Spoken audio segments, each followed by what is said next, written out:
Tenho a certeza que muitos de vocês já se depararam com o grande problema que é ter múltiplas reuniões e muitas vezes estas são apenas uma perda de tempo. Às vezes por parte das pessoas que aceitam as reuniões, outras vezes é por parte das pessoas que convidam. Há imensos motivos que contribuem para esta forma de perder tempo, mas uma das formas que pode ajudar para melhorar isso é ter aqui um processo de planeamento. E acho que é extremamente importante se passarmos pela lista de tarefas que podem fazer com que estas reuniões fiquem muito mais produtivas. Em primeiro lugar, como é óbvio, é convidar apenas as pessoas que são afetadas por aquele tópico. O Jeff Bezos uma vez disse que se tiveres mais pessoas do que 2 pizzas conseguem alimentar, então certamente essa reunião está a incluir pessoas demais. Mas uma coisa que acontece hoje em dia é que quando vamos para uma reunião fazemos o forward para múltiplas outras pessoas, às vezes da nossa equipa, muito na perspectiva de a pessoa também precisa de saber da informação. Por isso mesmo é que nós temos muitas vezes diariamente pequenas reuniões de atualização com a nossa equipa, é para poder partilhar informação relevante para elas. Por isso não há aqui a necessidade de envolvê-las só pelo facto de também precisam de saber essa informação. Acho que as pessoas que devem estar dentro da reunião são aquelas que, de alguma forma, devem contribuir também. Depois, em segundo lugar, é limitar o número de itens que podemos incluir nessa reunião. Isto pode ser feito antecipadamente, mas isto faz com que a reunião não, basicamente, dure mais tempo do que é necessário. Depois, uma coisa que eu gosto de fazer é, sempre que envio um convite para uma reunião, envio exatamente aquilo que vai ser tratado. Eu já vi imensas pessoas a criarem reuniões com um tema genérico, às vezes nem tem tema. Outras vezes o conteúdo não diz praticamente nada e eu próprio tenho que mandar uma mensagem e perguntar sobre o que é. Sempre que se cria uma reunião, a reunião é para falar sobre isto, isto e isto. Pelo menos há um objetivo bem definido. Outra das coisas muito importantes é as pessoas se basicamente apresentarem, há uma introdução para explicar o que é que vai ser discutido e depois tentar partilhar quem são as pessoas que estão lá, caso nós não conhecemos todas, mas é importante definir ou dizer o que é que cada um está lá a fazer. Também é muito importante, se por acaso vocês chegarem às reuniões 2, 3 minutos antes e já está lá uma ou outra pessoa, acho que é muito importante haver aquela ligação ou tentar criar uma ligação com a pessoa que está do outro lado, perguntar se está tudo bem, como é que vai a vida, etc. E às vezes fazer perguntas que se calhar podem ser um bocado mais pessoais, mas se nós já tivemos algum contacto com essa pessoa, às vezes é aí que a parte relacional entra na fotografia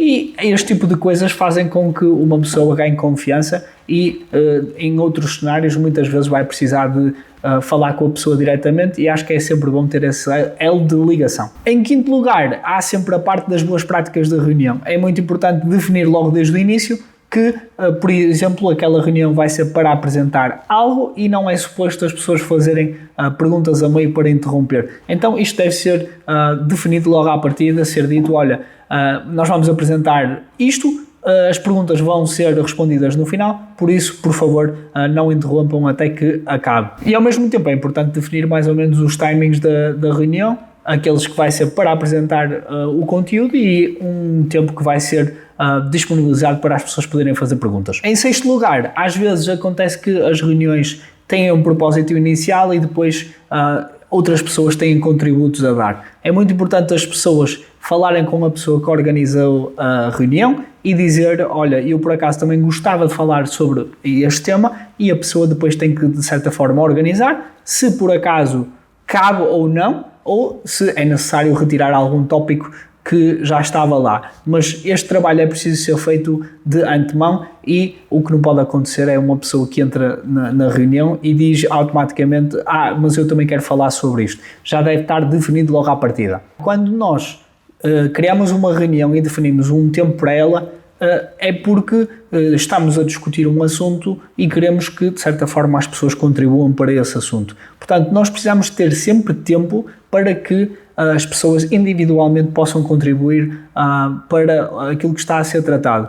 Não é de bom tom estar basicamente a definir uma hora de reunião, eu falo durante 55 minutos e depois as pessoas não têm tempo para falar sobre ou contribuírem para o objetivo da reunião. E então apenas torna-se uma conversa com uma única direção. É importante haver essa discussão e é preciso ter tempo para que as pessoas possam conversar. Da mesma forma que, quando eu falei aqui de 1 hora de reunião, acho que é muito importante as pessoas, em vez de marcarem 1 hora de reunião, tentarem criar aqui um gap de 5 minutos ao início, 5 minutos ao final. Em vez de marcar uma reunião para 1 hora, marcam para 50 minutos, porque muitas vezes as reuniões são marcadas da mesma forma 1 hora, em que não há tempo praticamente para saltar de uma reunião para a outra, e isto é agora no mundo do Teams, que podemos facilmente sair de uma sala e entrar noutra, mas às vezes nós tínhamos que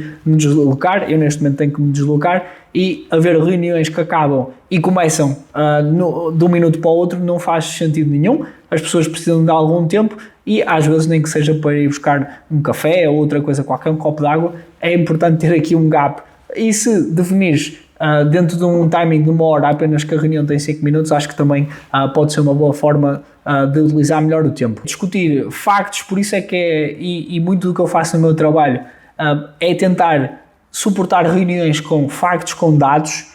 Eu sei que isto parece um bocado utópico, mas é importante convergir uma conversa à volta de dados que estão a ser partilhados, dados que toda a gente possa confiar, e não em experiências passadas e opiniões de algumas pessoas que nem sempre estão suportadas com dados. Acho que isso hoje em dia é muito útil para ter conversas que levam a algum tipo de decisão. Em último lugar, mas uma das coisas mais importantes é que se não têm hoje em dia software que já captura toda a informação que foi discutida, pelo menos é preciso definir quem é a pessoa que vai tirar notas, nem que seja uma versão mais concisa, e acima de tudo quais é que são as ações para fazer depois da reunião, quem é que é o dono dessa ação e qual é a expectativa de completar. Estas são as coisas mais importantes que cada reunião normalmente têm uma discussão de 1 hora, 2 horas, e depois chegam ao fim,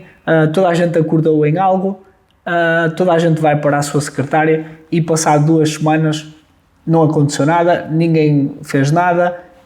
Então é importante haver aqui um conjunto de ações, definir claramente quem é que é o dono e haver aqui um follow-up dessas ações. Isto aqui são as minhas 10 dicas, tentei incorporar ainda mais algumas dicas em cada uma delas, mas espero que tenhas gostado e até ao próximo vídeo.